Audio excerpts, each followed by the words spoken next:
My in-laws wanted to invite my daughter's biggest bully to her birthday party because he must love her. Now they're upset because I had to explain to my daughter that her grandparents are very stupid people. Posted by you/odd resolution 5357. My wife and I have 3 kids. Our youngest, Emily, turned 6 last Sunday. We recently had to deal with an issue at Emily's school. Last year, a new student joined her class and started bullying her. He would make fun of her, call her names, and steal her belongings to hide them around the school. On 2 occasions, the bullying became physical. It took us a while to sort everything out because the boy's parents were a nightmare, and nothing the school did worked. Finally, they threatened to expel him if he didn't leave our daughter alone, and his family got him to stop. He hasn't bothered Emily in months, and she is doing much better. Because of how much of an ordeal this ended up being, many of our friends and family members know what happened. Most were as frustrated as we were, but my wife's stepmother, Patty, thought the whole thing was cute. Even after we told her everything the boy did, she still insisted he probably just liked Emily and didn't know how to show it. For whatever reason, she's fixated on this. Every time the subject comes up, Patty says she still thinks we're being dramatic and that the boy deserves another chance. My father-in-law fluctuates between being angry at the school and agreeing the boy was probably harmless. They never spoke about this near the kids, and my wife and I don't give a damn what they think anyway, so we never worried much about it. We're throwing Emily a birthday party this Saturday. Because my father-in-law will be busy, we all had dinner together at a place Emily likes the day before her birthday. Near the end of the dinner, she started talking about her party, how excited she was, and which of her friends were coming. My father-in-law asked Emily if the bully was invited. And before anyone could reply, he obviously isn't, Patty added that it would be mean if she didn't invite him because he liked her and would be very sad. Emily looked at me and my wife. I told her, "Don't worry, honey, Grandpa and Patty are both very stupid. Don't listen to them." They looked shocked but didn't try to argue. We had an awkward goodbye and went our separate ways. My father-in-law called us on Monday. He apologized for what he and Patty said but told us he expected me to apologize as well. He said that I crossed a line by insulting him and his wife in front of his grandchildren.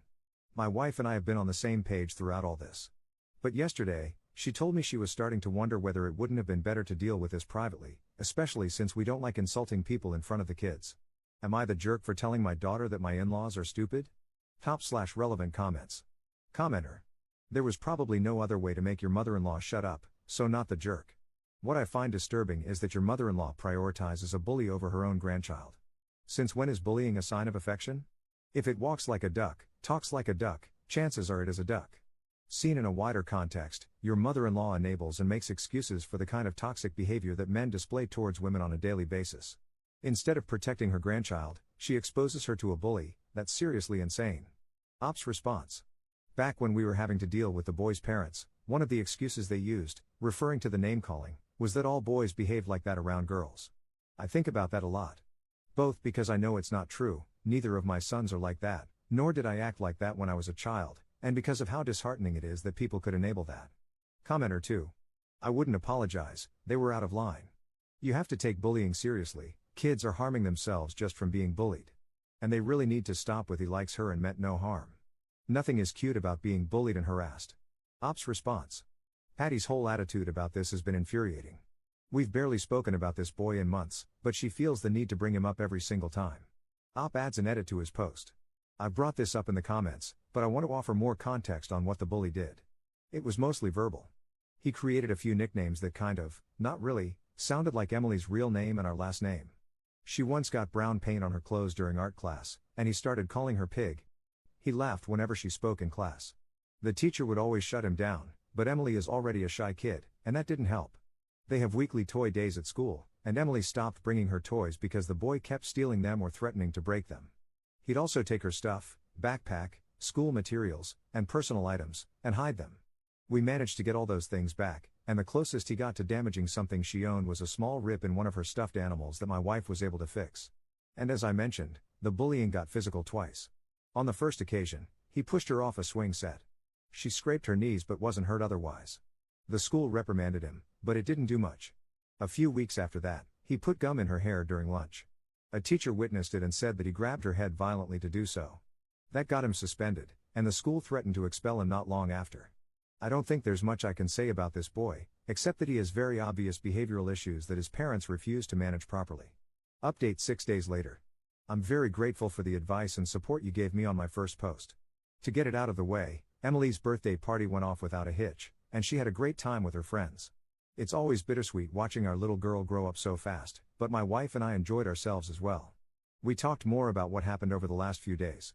My wife made it very clear that she didn't care that I called her father and Patty stupid and didn't think I should apologize, but she was concerned about our kids thinking I was a hypocrite.